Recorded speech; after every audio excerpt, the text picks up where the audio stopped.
আল্লামা ইকবাল বলেন, সবাই কেবল বলে জীবন চালাইতে বহু কষ্ট, জীবন চালাইতে বহু কষ্ট।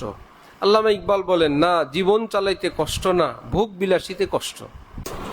আলহামদুলিল্লাহ,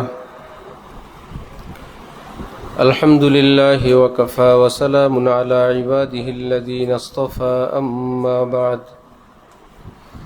فأعوذ بالله من الشيطان الرجيم. بسم الله الرحمن الرحيم. وقضى ربك ألا تعبدوا إلا إياه وبالوالدين إحسانا. صدق الله مولانا العظيم. وقال رسول الله صلى الله تعالى عليه وسلم: رضا الرب في رضا الوالد وسخط الرب في سخط الوالد. وقال رسول الله صلى الله عليه وسلم: كل مولود يولد على الفطرة فأبواه يهودانه أو ينصرانه أو يمجسانه أو كما قال رسول الله صلى الله تعالى عليه وسلم. মুআজ্জাজ হাজিরিন, আমি আল্লাহ পাক রব্বুল আলামিনের পবিত্র কালামের অংশবিশেষ তেলাওয়াত করলাম এবং হযরত রাসূল করিম সাল্লাল্লাহু আলাইহি ওয়াসাল্লামের দুইখানা হাদিস শরীফ পাঠ করলাম। আল্লাহ পাক কোরআন শরীফ এবং হাদিস শরীফের কামিল হেদায়েত আমাদের সকলকে দান করেন। কোরআনে পাক এবং হাদিসে পাকের নূরে আমাদের জীবনকে, জীবনের প্রতিটি বিষয়কে সুন্দর করার, আলোকিত করার তৌফিক দান করেন। অত্র এলাকায় মাদ্রাসা মারকাজুস সুন্নাহর উদ্যোগে শরীয়তপুরের অঞ্চলে বেশ কিছুদিন থেকে মাঝে মাঝে 1.5-2 মাস 3 মাস পর পর ইসলাহি মজলিসের শিরোনামে আমরা এখানে একত্রিত হই। বিভিন্ন জায়গা থেকে আপনারা কষ্ট করে, কোরবানি করে তশরিফ নিয়ে আসেন। এখানে যারা আছেন তারা এই আয়োজন করেন, খরচ করেন, ইন্তজাম করেন। যারা বয়ান শুনেন, যে কোনোভাবেই খেদমতের সঙ্গে যারা যুক্ত, জড়িত, আল্লাহ পাক আমাদের সকলের জীবনের সমস্ত গুনাহ মাফ করে দেন। আমাদের মা বাবা, আমাদের পরিবার পরিজন সকলকে আল্লাহ পাকের প্রিয় বান্দা বান্দি হিসেবে কবুল ফরমান। বিশেষ করে আমাদের যে আপনজনেরা কবরে আছেন এবং এই অঞ্চলের যত মুসলমান দূর দূর পর্যন্ত কবরে আছেন, আল্লাহ পাক এই মাদ্রাসার, এই মজলিসের উসিলায় সকলের কবরকে জান্নাতের টুকরা বানায় দেন। এই পৃথিবীতে আমরা খুবই অল্প দিনের জন্য আসছি। এই সময়টা আমাদের একটা সূর্য উদয় এবং অস্ত পর্যন্ত যতটুকুন সময় আমাদের জীবনে আমরা শতবার, হাজারবার দেখে আসছি, প্রতিদিন সূর্য উদয় হয়, প্রতিদিন অস্ত যায়। তাহলে আমার বাবার জীবনটা আর আমার জীবনটা একত্রিত করলে সেটা আরও অনেক দিন, দাদা যোগ হইলে আরও দিন। অথচ শত শত হাজার হাজার বছর থেকে সূর্য উদয় হয়, সূর্য অস্ত যায়। এ সবগুলো দিনের সামনে একটা দিন যত ছোট, আখিরাতের সামনে আমাদের এই দুনিয়ার জীবনটা একটা সকাল সন্ধ্যার চেয়েও আরো অনেক ছোট, অনেক ছোট। এত দীর্ঘ সময় আমাদের সামনে, যার কোনো লা নেহায়া, কোনো কুল কিনারা নাই। এক সময় আমরা রুহের জগতে ছিলাম, আমাদের কোনো হাত পা ছিল না, অঙ্গ প্রত্যঙ্গ ছিল না। আল্লাহ পাক রব্বুল আলামিন আমাদেরকে দেখার শক্তি দিছেন। রূহ কিন্তু দেখতে পাইছি আমরা আল্লাহকে। আল্লাহ পাক আমাদেরকে নিজের নূর দেখাইলেন, আমাদেরকে জিজ্ঞাসা করলেন, আলাস্তু বিরব্বিকুম, আমি কি তোমাদের রব লাগি না? আমি কি তোমাদের রব না? সর্বপ্রথম জবাব দিছিলেন রাসূলুল্লাহ সাল্লাল্লাহু আলাইহি ওয়াসাল্লামের রূহ মুবারক, সেখানে বালার ইমামতি করছেন হযরত রাসূলুল্লাহ সাল্লাল্লাহু আলাইহি ওয়াসাল্লাম। পৃথিবীর সবগুলো রূহ নবীজিরটা শুনে শুনে সবাই একত্রে চিৎকার দিয়ে উঠছে, বালা আপনি রব না তো কে আমাদের রব? আল্লাহ পাক আমাদেরকে নিজের পরিচয় প্রকাশ করার জন্য বহু রকমের তিনি আমাদেরকে সৃষ্টি করলেন। আমাদের দেহ ডিজাইনটা এমনভাবে করলেন আমরা যেন তার ইবাদত, বন্দিগি, জিকির, দোয়া, দুরূদ শরীফ, রুকু, সেজদা করতে পারি। রুকু দিতে কারো শরীর কি আটকা পড়ে যায়? সেজদা দিতে কষ্ট হয়?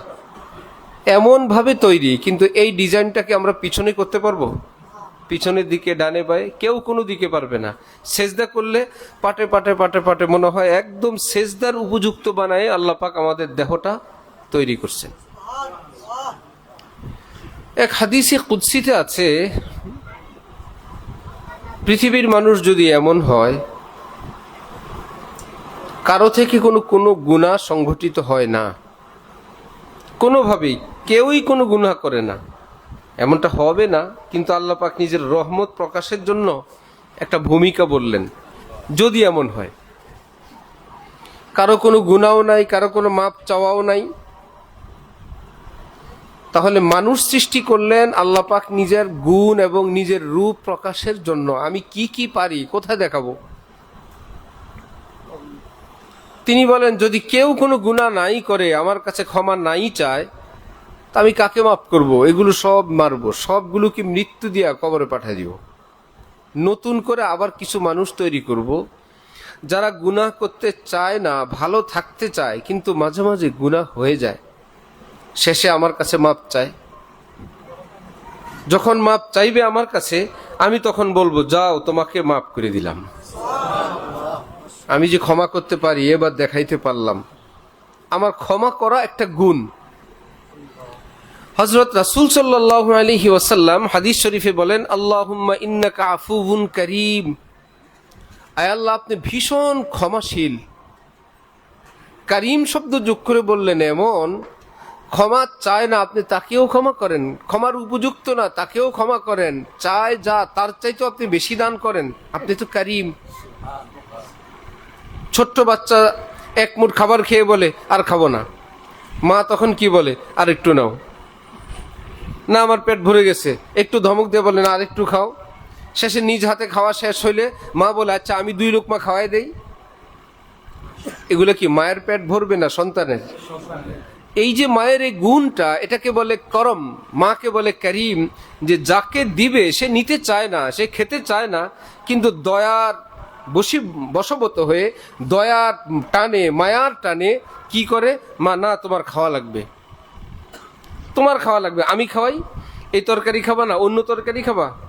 যখন দেখে আজকে পেট ভরে নাই, একটু হরলিক্স দেই, একটু বিস্কুট, একটু নুডলস পাকিয়ে দেই, কি ব্যাপার আমার বাচ্চাটা আজকে পেট ভরে খেতে পারে নাই, তো মায়ের মধ্যে ওই সন্তানের অনুভূতিটা নিজের কাছে চলে আসে আদরের চোটে। নবীজি আল্লাহ পাকের রহমতকে আকৃষ্ট করার জন্য বলেন, আল্লাহ আপনি তো পুরা পৃথিবীর সব মায়ের বুকে আদর দেনেওয়ালা আল্লাহ, আপনি আমাদের জন্য তাহলে কত বেশি মায়া করেন। তুহিব্বুল আফওয়া, আয় আল্লাহ আপনি ক্ষমা করতে পারাটাকে ভালোবাসেন। নিজের মা বাবা ছটফট করতে থাকে, সে তো আমার কাছে একটু ভুল মাপ চায় নাই, এত বড় ভুল করলো, সে তো কোনোদিন মাপ চায় নাই। তার মানে মাপ করার জন্য অস্থিরতা বাবার ভিতরেই, একটা উসিলা তালাশ করে। কোনো বাপ কোনোভাবে যদি একবার কেবল বলে মা আমারে মাফ করে দাও, বাবা আমাকে মাফ করে দেন, আমারে ক্ষমা করে দেন, এইবার ছেলে কোন রকম আসছে, বলেন তো কান্নাকাটি শুরু হয় কার বেশি? ছেলে আগে কান্দে না মা কান্দে? মা কান্নাকাটি শুরু করে। তার মানে এতক্ষণ অপেক্ষায় ছিল মা যে কখন একটু কোন রকম বলবে যে আমার ভুল হয়েছে, এত বড় ভুল করে ফেলছে আমার বাচ্চা, অথবা নিজে নিজে আল্লাহর কাছে এমনিতেই বলে দেয় আরে তুমি এখন মাপ চাও, আমি তোমারে কবে মাপ করে রাখছি, এই ভয়ে আমি মা আমাকে কষ্ট দিছে, যদি আল্লাহর কোনো গজব পড়ে আমার ছেলের উপরে, যদি কোনো আযাব গজব পড়ে, মায়ের বদদোয়া তো মায়ের যায় না, ছেলে তো বুঝে না মাপ চাওয়া লাগবে আমার কাছে, এই ফাঁকে যদি আল্লাহর আযাব নাজিল হয়, এই জন্য মাপ চাওয়ার আগে চুপে চুপে আল্লাহর কাছে মা বলে রাখছে, আল্লাহ আমার ছেলে ভুল করছে, আল্লাহ কোনো বিপদ আপদ আপনি দিয়েন না, আল্লাহ আমি অন্তর থেকে আপনার কাছে ঘোষণা দিচ্ছি আমি আল্লাহ তাকে মাফ করিয়ে দিছি। কি ব্যাপার, মা কারিম। অনেক বাবা বাচ্চাকে মানুষ করার জন্য, শাসন করার জন্য একটু শক্ত ভূমিকা রাখেন, সেটাও আদর। বাবার শক্ত অবস্থান, সেটাও আদর। পড়ালেখা না করলে ভাত দিবা না, ঘরে জায়গা দিবা না। কিন্তু রাতের বেলা ভাত না দিয়ে কি মা ঘুমাইতে পারে? আস্ত মিথ্যা কথা বলে, না ভাত দেই নেই, ঘরে আসেই নেই, ভাত খাওয়ায় ঘর থেকে বিদায় করে দিছে, বাটিতে ভরে আরেক ঘরে খাবার দিয়ে আসছে, বাবা অসন্তুষ্ট। রব্বুল আলামিন বলেন আমার এক নাম আছে সাত্তার, গুনাহ করলে আযাব গজবের ফেরেশতা তাকে তালাশ করে, এত বড় অন্যায় করছে তাকে শাস্তি দেওয়া হবে। আমার সেই সাত্তারি ডিপার্টমেন্ট আমার বান্দাকে লুকায় রাখে, নাই এখানে নাই। সুবহানাল্লাহ, না এখানে কেউ নাই।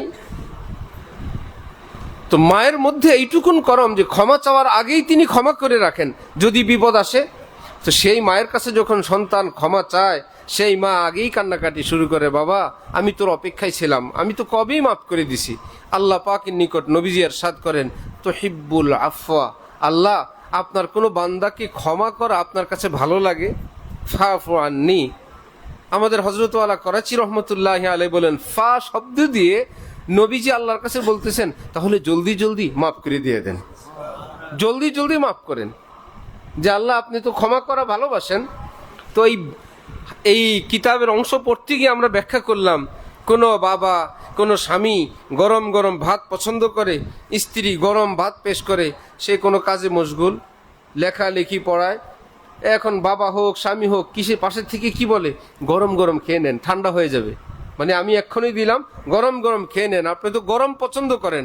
নবীজি যেন আল্লাহকে বলতেছেন, আল্লাহ আপনি তো ক্ষমা করা পছন্দ করেন, জলদি জলদি এক্ষুনি ক্ষমা করে দিয়ে দেন। আল্লাহ আপনার কাছেও ভালো লাগবে, আপনার বান্দা মাপ পেয়ে গেছে, আপনার বান্দা ক্ষমা পেয়ে গেছে, জলদি জলদি ক্ষমা করে দেন। আল্লাহ পাক আমাদেরকে আল্লাহ পাকের নিকট ক্ষমা চাওয়ার তৌফিক দান করেন। তাহলে আমরা ছিলাম রুহের জগতে। যখন আল্লাহ পাক বললেন আমি কি তোমাদের রব না, আমরা তখন বলছিলাম নিশ্চয়ই রব, আমরা আপনাকে বড় পছন্দ করি, ভালোবাসি।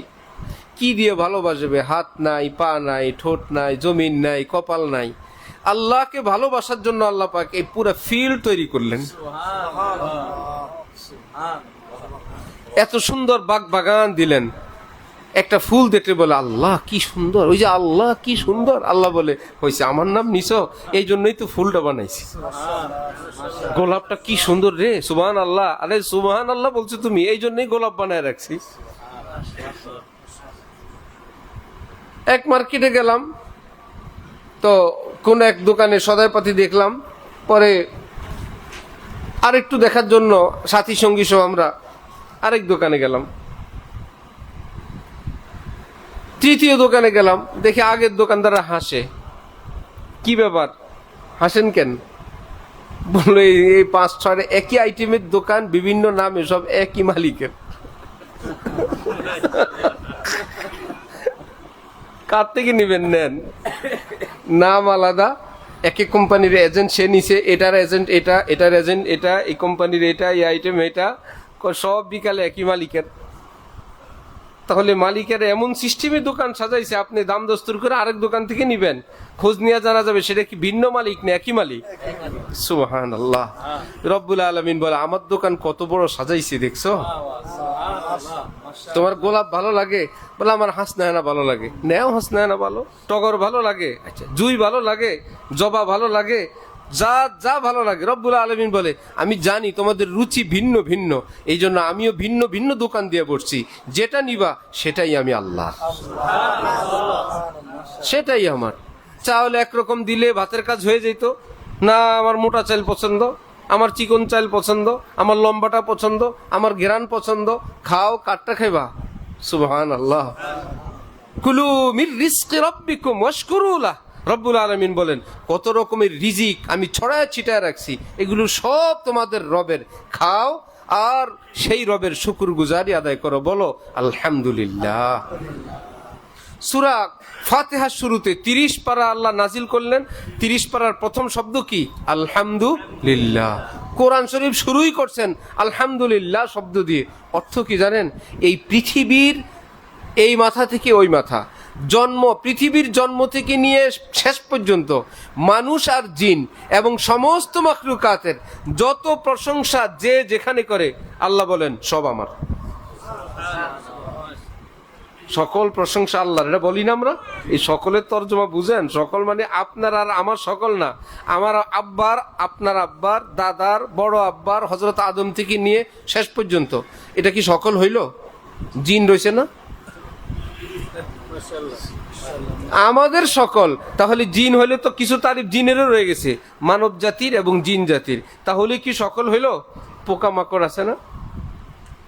হযরত মুসা নবী বললেন, আল্লাহ আপনি রিজিক সবাইকে দেন, আমাকে একটু দেখান। আল্লাহ বললেন, এই পাথর ভাঙ্গ, লাঠি দিয়ে আঘাত করো। 3 আঘাতে ছোট্ট একটা পোকা বের হইল। হযরত মুসা নবী কাছে গিয়া দেখেন ওই পোকা চুপে চুপে আরবিতে ছন্দ বলে। আল্লাহ রে, পোকা পাথরের ভিতর, আবার মুখে সবুজ ঘাস কুটকুট করে খায়, পান চাবায় বুড়ি যেরকম আরামসে সবুজ ঘাস খায় আর গীত গায়, সুবহানা মাইয়ারানি, আমার আল্লাহ কত ভালো, ওয়ারিফু মাকানি, আমারে সব সময় নজরে নজরে রাখেন। আমি যে পাথরের ভিতরে এমন গোপন জায়গায় থাকি, আমার জায়গাটা তিনি চিনেন। ওয়ারযুকুনি, আমার যখনই ক্ষুধা লাগে সময় মতন আমার আল্লাহ আমার জন্য রিজিকের ব্যবস্থা করেন। ওয়ালা ইয়ানসানি, এত বড় দুনিয়া চালাইতে গিয়ে আমার মতো ছোট্ট পোকাকে তিনি কখনো ভুলেন না। এগুলো কি পোকা তারিফ না? এটার মালিক কে? আল্লাহর বাইরে কেউ না, আল্লাহ। তো মানুষের সব, জিনের সব, পোকামাকড়ের সব, এবার গাছগাছালি। কোরআন শরীফে রব্বুল আলামিন বলেন, ইউসাব্বিহু লিল্লাহি মা ফিস সামাওয়াত ওয়া মা ফিল আরদ। এই আসমান জমিনে যা কিছু আছে, ওয়া ইম মিন শাইইন ইল্লা ইউসাব্বিহু বিহামদি, গাছ দেখো, আসমান দেখো, যা কিছু দেখো, চাঁদ দেখো, সূর্য দেখো, তারকা দেখো, সবাই আমার তাসবিহ আদায় করে। গোপন প্রশ্ন কই? আমরা তো শুনি না। আল্লাহ পাক বলে, ওয়ালাকিন লা তাফকাহুনা তাসবিহাহুম, তোমাদেরকে সেই কান আমি দেই নাই, শুনবা না। বিশ্বাস করো, আমি কোরআনে নাজিল করলাম, সবাই আমার তাসবিহ পাঠ করে। তাসবিহ কি আজকের থেকে শুরু হয়েছে না জন্ম থেকে? তাহলে সেই তাসবিহগুলো কার? আমাদের আল্লাহর বাইরে অন্য কারো না, আল্লাহর। তাহলে সকল প্রশংসা আল্লাহর।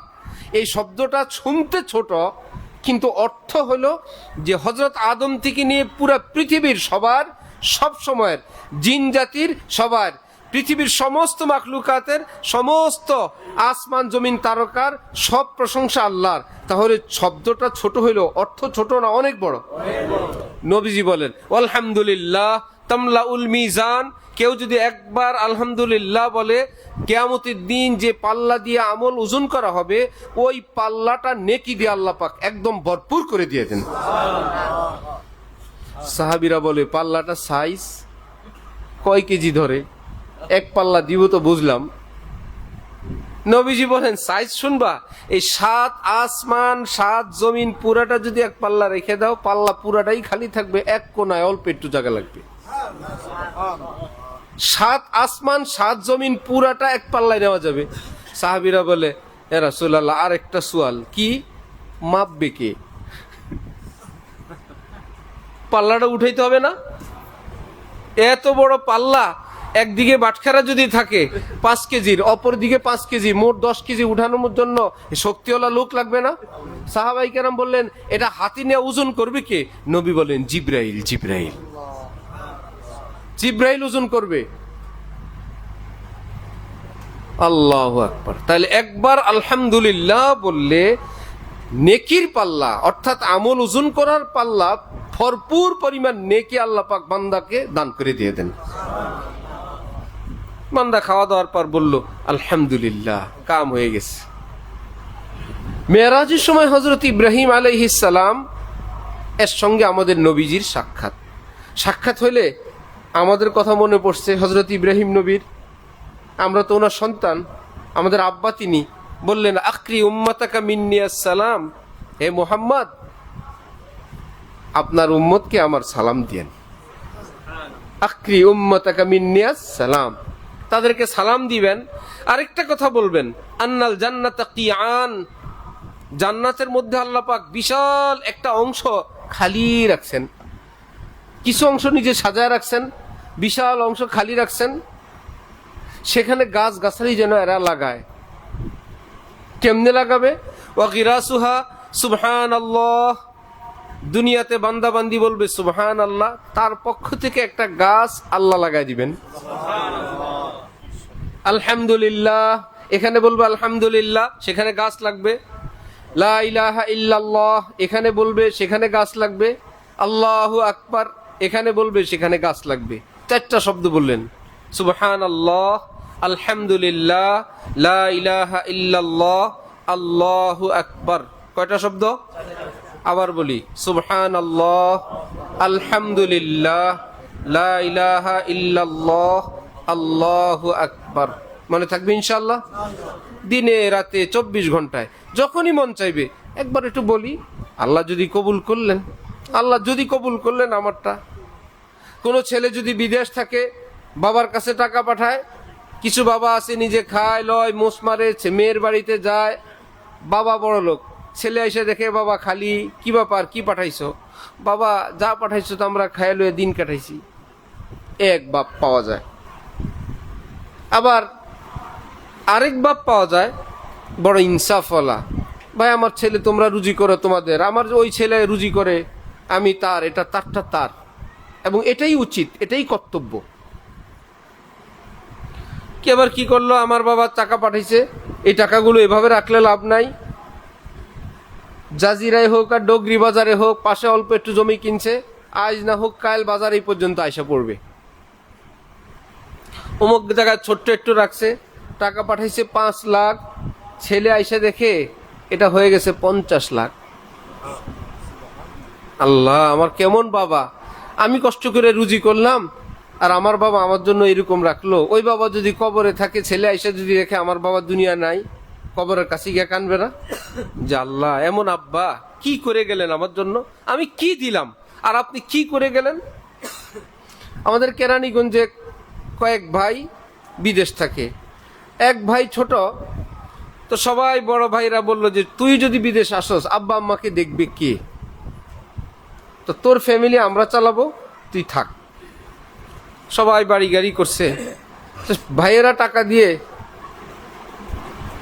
অল্প একটু জায়গা কিনে দিছে 7 লাখ টাকা দিয়ে, যে আমাদের ভাই বিদেশ করতে পারে না, তার জন্য একটু জায়গা কিনে দিই।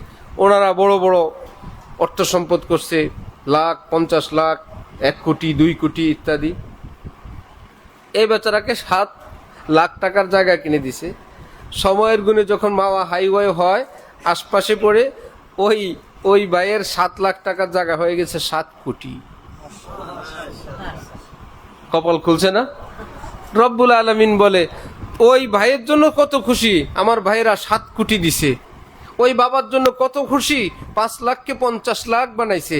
বান্দা একটা আলহামদুলিল্লাহ বললে এ আসমান জমিন এর চাইতেও কত বেশি পুরস্কার আমি আল্লাহ তোমার জন্য রেডি করে রাখবো। मेरे करीम से कतरा गर किसी ने मांगा दरिया बहा दिए हैं दुर्बे बहा दिए हैं।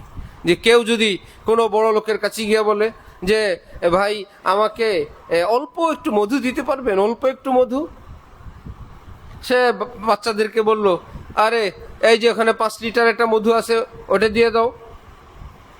দেখনেওয়ালা বলল আহা, সে তো আপনার কাছে ছোট্ট 1 বোতল দিলেই হইতো, তাকে 50 গ্রাম 100 গ্রাম মধু তার প্রয়োজন পুরো হয়ে যেত, আপনি 5 লিটারের এত বড় একটা গ্যালন দিয়ে দিলেন। সে বলবে ভাই যে চাইছে সে তার আত্মা অনুযায়ী চাইছে, আমি দিব আমার আত্মা অনুযায়ী, সে চায় তার আত্মা অনুযায়ী, আমি দিব আমার আত্মা অনুযায়ী। এলাকা এমপি সাহেব আসছে, শিল্পপতি আসছে, ভাই 10টা টাকা দেন, ওই বেটা 10 টাকা দিতে পারে? ফকির কি চাইতে পারে না? ফকির 10 টাকা চাইতে পারে, কিন্তু যার কাছে চায় সে বলে সে চাইতে পারে, আমি তো আমার হুশ করে দেওয়া লাগবে। এক বুজুর্গ বলেন বান্দা আল্লাহর কাছে যদি বলে আল্লাহ একটা ফোঁটা দেন, একটা ফোঁটা রহমত দেন, আল্লাহ 1 ফোঁটা রহমত দেন। পাশের থেকে এক বুজুর্গ বলেন আরে মেয়ে এত অল্প চাও, 1 ফোঁটায় কি হবে? পরে বলল আরে নালায়েক, আল্লাহর কাছে এক ফোঁটা চাইলে কমপক্ষে তিনি এক সাগর দান করেন। তুমি চাইবা তোমার মতন, আল্লাহ দিবেন আল্লাহর মতন।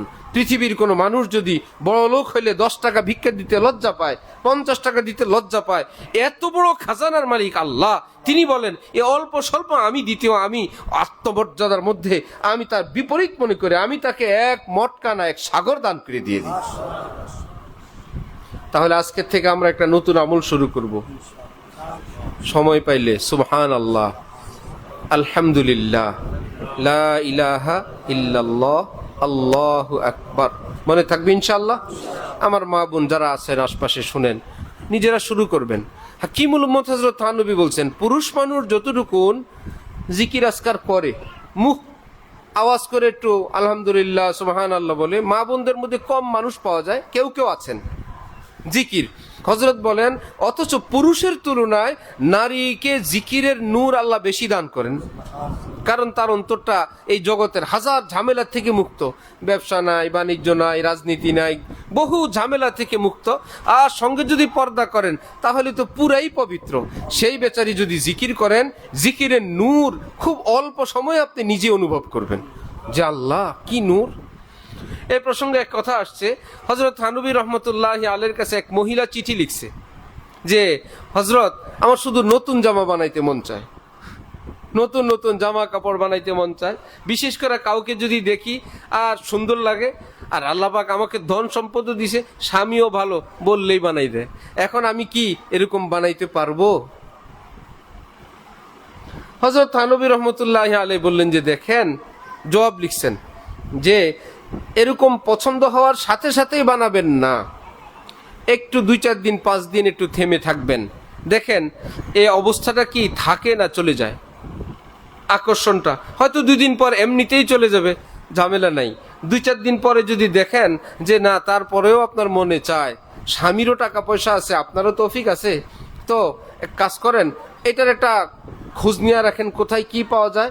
যখন পরবর্তীতে জামা কাপড় বানানোর সময় আসবে, ঈদ আসবে বা জামা বানানোর সময় আসবে, ওই সময় ওই ডিজাইনের ওই রকম কাপড় বানায় নিয়েন। আবার বলেন, যদি মনে হয় ওই সময় তো এটা নাও থাকতে পারে বাজারে। হযরত থানবী ওই সময় 100 বছর আগে বলছেন। তো এক কাজ করেন, তো এখন কিনে রাখেন, এখন বানাবেন না। যখন স্বাভাবিকত বানানোর সময় আসতো এই ডিজাইনটা 1 মাস 1.5 মাস 2 মাস পরে, এখন কিনে রাখেন, তখন বানায়েন। আবার আরেক বুদ্ধি দিয়েছেন, যদি এমন হয় আপনার স্বামী আপনাকে মাসে মাসে কিছু টাকা পয়সা দেয়, আপনার ব্যক্তিগত কিছু টাকা থাকে, এইরকম যখন যেটা পছন্দ হয় এইরকম আইটেমের জামাগুলো আপনি আপনার টাকা থেকে বানাবেন, দেখবেন নফসের চাওয়া চাবি অনেকটা কমায় দিবে। কাল যেটা দেখেন সেটাই মনে চায়, এটা তো স্বামীর পকেট থেকে। কখনো এরকম হয়, আমরাও যখন আমরা ফোন করি বাসায়, কোনো অসুবিধা নাই, যদি বাসার থেকে ফোন করে আর কথা লম্বা হয়, হ্যাঁ হ্যাঁ আমার মিনিটগুলো শেষ, ঠিক আছে রাখি রাখি রাখি, হয় কি না? মিনিট দোনোটাই তো আমাদের, পয়সা ভরি আমরা। খোঁজ নিয়ে জানা গেছে যদি আমাদের মোবাইল থেকে যায় এখানে কোনো মিনিটের চিন্তা নাই, কিন্তু যদি ঘরের মানুষের মোবাইল থেকে হয়, ইন্নালিল্লাহ, ফোন কি আমি দিছিলাম, হয়েছে, আর কথা লাগবে না, আখির দাওয়ানা আলহামদুলিল্লাহ। তো সব ঘুরে ফিরে স্বামীর টাকা। হযরত থানবী স্ত্রীকে বুদ্ধি দিয়েছেন যে আপনার পকেট থেকে একটু বানান, অতিরিক্ত জামাটা যেটা মন চায়, দেখবেন নফসের চাহিদা অটো কন্ট্রোল হয়ে যাবে, দরকার নাই এত জামা দিয়ে কবরে নিব। সুবহানাল্লাহ বিহামদিহি। তো মা বোনদের জিকিরের ব্যাপার, একটু জিকিরের খেয়াল রাখবেন। আর হযরত থানবী রহমতুল্লাহ আলাইহি আরেক নসিহত করছেন মা বোনদেরকে যে পবিত্র হওয়ার পর গোসল বিলম্ব করার কারণে 1-2 ওয়াক্ত নামাজ কাজা হয়ে যায়। হযরত থানবী বলেন অধিকাংশ নারী নামাজি হওয়া সত্ত্বেও ওই নামাজগুলো কাজা করে না। দেখছেন খবর, পবিত্র হয়ে গেছে, যার উপর নামাজ ফরজ হয়ে গেছে, এই মুহূর্তে গোসল করে নামাজ পড়া দরকার, গোসল বিলম্বের কারণে 1 ওয়াক্ত নামাজ চলে গেছে, এই নামাজ কি কাজা করা লাগবে না? হযরত থানবী বলেন ওই নামাজ কাজা করে না নামাজি মহিলারা, তারা অবশ্যই এই নামাজ কাজা করে নেবেন। আজানের জবাব দেন।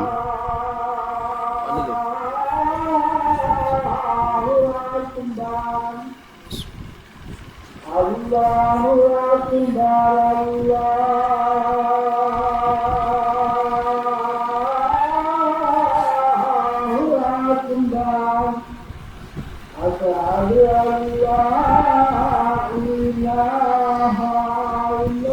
আল্লাহ আল্লাহ আকবার, আল্লাহু আকবার।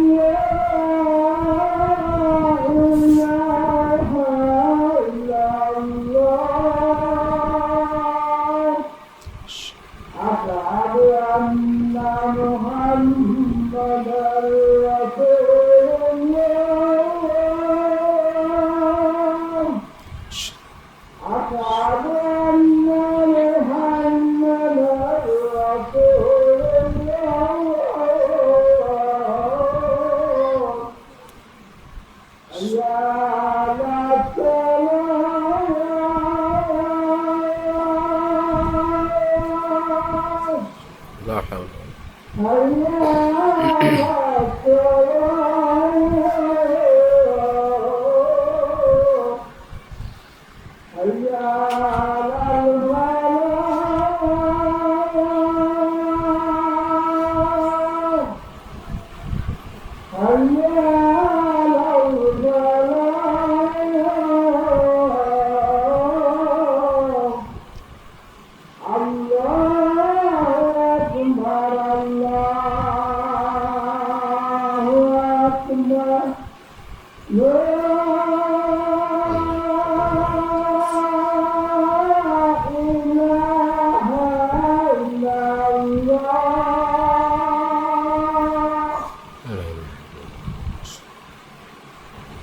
اللهم صل على سيدنا محمد وعلى آله وصحبه. اللهم رب هذه الدعوة التامة والصلاة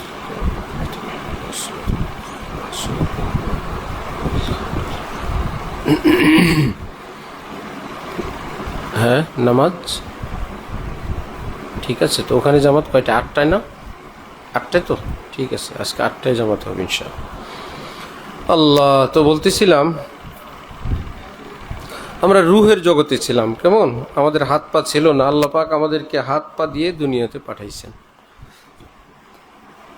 সেই সময়টা আমাদের যে বয়সের আছি, চোখের সামনে আমাদের 20, 30, 40, 50 বছর শেষ। কেউ যদি 70 বছরে কারো ইন্তেকাল হয়, আমাদের এলাকায় মহল্লায় কেউ কি বলে লোকটা অল্প বয়সে মারা গেছে? বলে?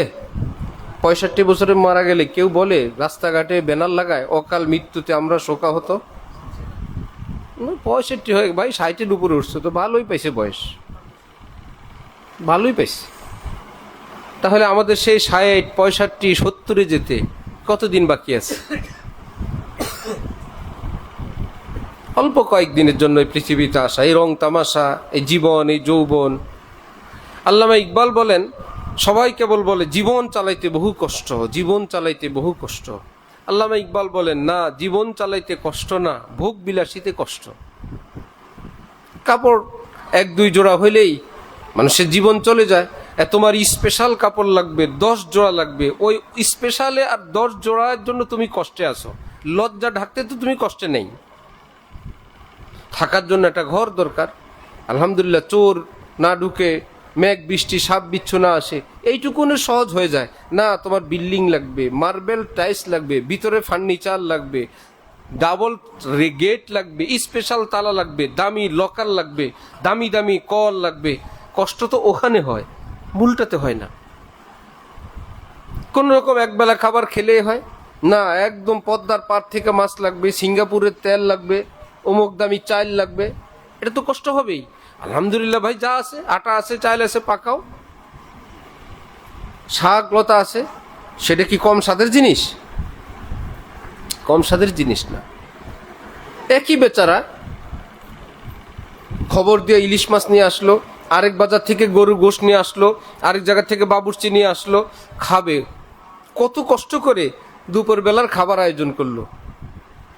দুপুরে খাওয়ার পর হয়তো রাতে অথবা সকালে সব বাথরুমে চলে গেল, সব কষ্ট শেষ।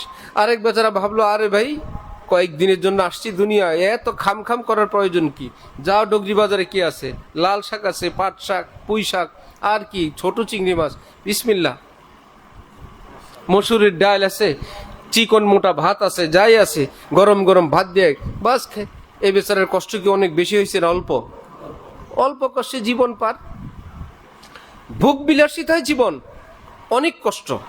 যে স্বামী, যে স্ত্রী, যে ঘরের মানুষ, ছেলে মেয়েরা, সন্তানেরা দিনদার হয়।